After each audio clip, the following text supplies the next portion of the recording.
Love affair, प्रेमी का साथ न छूटे इसलिए बड़ी बहन ने छोटी बहन की करवा दी हत्या। मां करती है। उसकी छोटी बहन कुमकुम को भी इसके बारे में जानकारी थी। नौशाद और सोनम के रिश्ते के बारे में परिजनों को भी जानकारी हो गई थी, जिसके चलते परिजन सोनम की शादी करना चाहते थे। कुमकुम और सोनम दोनों सगी बहनें थीं और उनका कोई भाई नहीं था। ऐसे में सोनम ने अपने प्रेमी नौशाद के साथ मिलकर अपनी सगी छोटी बहन की हत्या करने की योजना बनाई। सोनम का प्लान था कि छोटी बहन की हत्या हो जाने के बाद वह अपने मायके में ही रहेगी और अपने प्रेमी से भी उसका संबंध बना रहेगा। प्रेमी के लिए छोटी बहन को कर दी कुर्बान।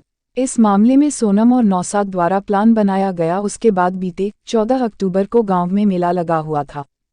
सोनम ने कुमकुम को कहा कि नौशाद तुम्हें मेला दिखाने ले जाएगा और कपड़ा आदि भी दिलाएगा। कुमकुम इस बात पर तैयार हो गई और नौशाद के साथ मेला देखने के लिए वह निकल गई। मेला देखने के बाद नौशाद कुमकुम को अपनी गाड़ी पर बैठाकर लेकर सुनसान स्थान पर गया। वहीं पर नौशाद ने और रुमाल से कुमकुम का गला घोट दिया। उसके बाद ब्लेड से कुमकुम के हाथ की नसें काट दी और जब कुमकुम चिल्लाने लगी तो उसका गला पुनः दबा दिया। हत्या के दौरान फ़ोन कॉल पर मौजूद थी सोनम। पुलिस की तफ्तीश में यह भी बात सामने आई कि जिस समय नौशाद द्वारा कुमकुम की हत्या की जा रही थी उस समय नौशाद के मोबाइल पर सोनम कॉल की थी।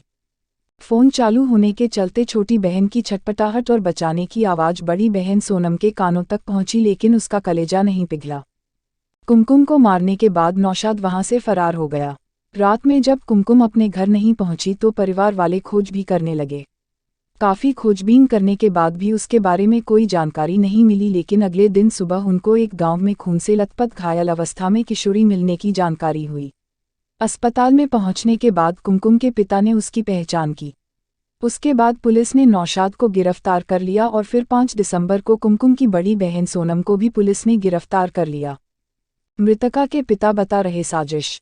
इस मामले में मृतका के पिता का कहना है कि उनकी बड़ी बेटी को हत्यारे नौशाद द्वारा फंसाया गया है। पिता पुलिस द्वारा की गई जांच और कार्यवाही पर सवाल उठा रहे हैं। फिलहाल इस मामले में नगरा थाने के अध्यक्ष ब्रिजेश सिंह द्वारा बताया गया कि इस मामले में हत्यारोपी नौशाद को पहले ही गिरफ्तार कर जेल भेजा जा चुका है। कुमकुम की बड़ी बहन सोनम को भी चंदौली से गिरफ्तार कर लिया गया। सुसंगत धाराओं में मुकदमा दर्ज कर सोनम को भी न्यायालय के समक्ष प्रस्तुत किया गया, जहां से उसे भी जेल भेज दिया गया।